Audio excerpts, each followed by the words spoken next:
Il dottorando in storia contemporanea dell'Università di Pavia Nicola Pedrazzi ha aperto il ciclo di incontri Costruire cittadinanza europea, organizzato dall'IRSE presso il Centro Culturale Zanussi di Pordenone. Si è parlato di Costituzione dell'Europa come rivoluzione in atto. Perché secondo te l'Unione Europea è un progetto rivoluzionario?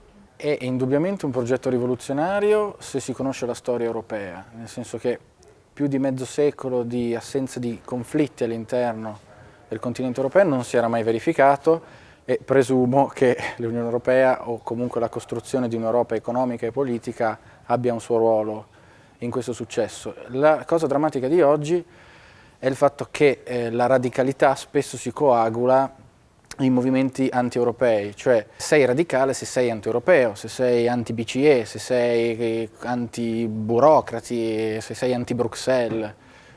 Non solo sei radicale se sei così, ma sei anche un difensore della democrazia. Questo certamente è vero e questa posizione di radicalità coincide con il deficit democratico che è oggettivo all'interno del triangolo istituzionale europeo, all'interno delle sue procedure, dei trattati. Però altrettanto oggettivamente è vero che l'Europa in realtà è un progetto radicale, dal punto di vista economico-politico è unico sul pianeta Terra e va studiato, compreso per migliorarlo e per renderlo il fulcro della nostra azione giovane e radicale in Europa. Nell'Italia del debito e dell'austerità imposta dal patto di stabilità, come si può secondo te costruire cittadinanza europea?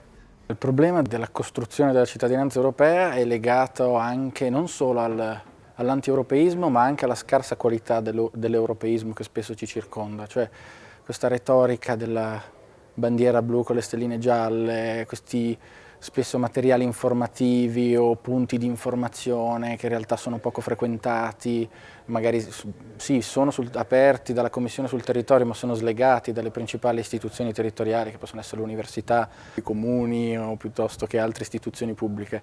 Quindi c'è una rete di informazioni che vive sul livello europeo ed è molto superficiale, cioè l'Europa è una cosa bella, è una cosa buona, partecipiamo all'Europa, che bello sono tornato dall'Erasmus. E poi questo convive con una totale disinformazione e con la politica nazionale che è fatta anche di manovre economiche dure, di patto di stabilità, di una serie di nomi come spread che dominano il dibattito pubblico e ci suggeriscono l'idea di un'Europa distante da noi se non nemica.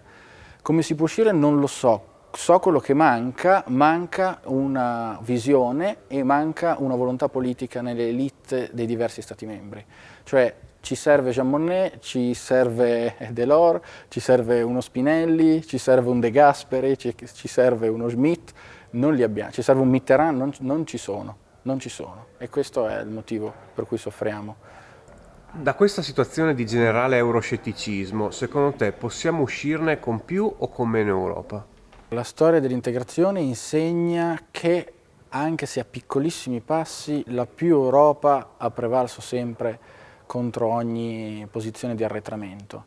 Secondo me bisogna uscirle con un'Europa a diverse velocità, nel senso che se ci sono paesi all'interno dell'Unione Europea che vogliono proseguire con più Europa lo devono fare e in questo senso paesi meno europeisti, diciamo in generale come la Gran Bretagna, hanno tutto il diritto di non partecipare a questa avanguardia. Fortunatamente esiste questa possibilità, è prevista dai trattati, che paesi d'avanguardia si uniscano per creare più Europa utilizzando la cooperazione rafforzata. Secondo me, se si riuscisse a creare consenso tra alcuni stati e paesi d'avanguardia verso questa direzione, potremmo uscire contemporaneamente con più e con meno Europa. Con più Europa per chi la vuole seriamente e con meno Europa per chi non vuole progredire in questo processo.